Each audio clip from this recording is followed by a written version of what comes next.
প্রিয় দর্শক, আসসালামু আলাইকুম।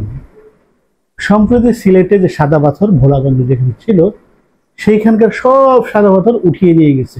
ঠিক বিষয়টা হচ্ছে গণপিটুনি যখন হয় তখন এক একজন সবাই মিলে গণপিটুনি দেয়, একজন থাপ্পড় দেয়, আরেকজন কিল দেয়, একজন বুকের উপর একটু পাট দেয়, এভাবে একটা লোক মারা যায় 50 থেকে 60 জনের চেষ্টায়।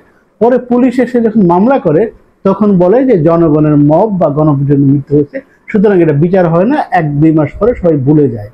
ঠিক ভোলাগঞ্জে পাথর ছিনতাইটা যেটা হলো সাদা পাথর, সেই সাদা পাথর ছিনতাইটা ঠিক সেভাবেই হলো। সবাই মিলে বিএনপি, জামাত, এনসিবির কর্মীরা, সাধারণ যারা প্রভাবশালী ছিল তারা শত শত নৌকা নিয়ে, শ্রমিক নিয়ে সব পাথর উঠিয়ে এসে ফেলেছে এবং বিক্রি করে দিয়েছে। পুরা এই যে মেঘালয় থেকে আসা এই নদীর ধারে, দুই ধারে যে সাদা পাথর ছিল সারি সারি, এই সাদা পাথর তোলা কিন্তু নিষিদ্ধ ছিল ফ্যাসিবাদের আমলে। এরপরে আমাদের কিছু রাজনীতিবিদ করিম সাবুনি বললেন এইখানে আসলে নদীটা যাতে প্রশস্ত হয় সেই জন্য পাথরগুলো তোলা দরকার। এটা হচ্ছে পাথর বন্ধটা হচ্ছে ভারতীয় একটা ষড়যন্ত্রের অংশ। তিনি পাথর ব্যবসায়ী সমিতির সাথে বৈঠকে এই কথা বলেন।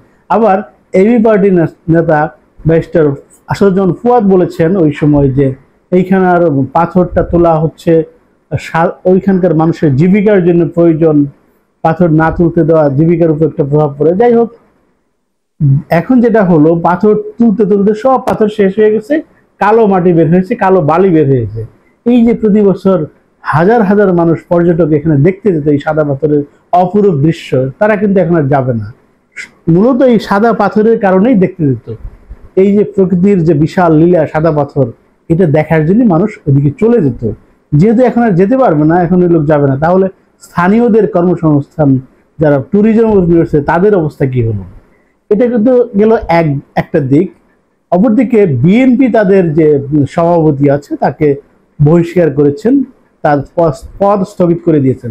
দেখুন, বিএনপি কিন্তু পদ স্থগিত করতেছে, বহিষ্কার করতেছে, তার দলীয় যেসব কার্যক্রম আছে সেগুলো নিচ্ছে, কিন্তু সরকার এই বিষয়ে কিছুই করতে পারেনি। সরকার একেবারেই অসহায় হয়ে পড়েছেন।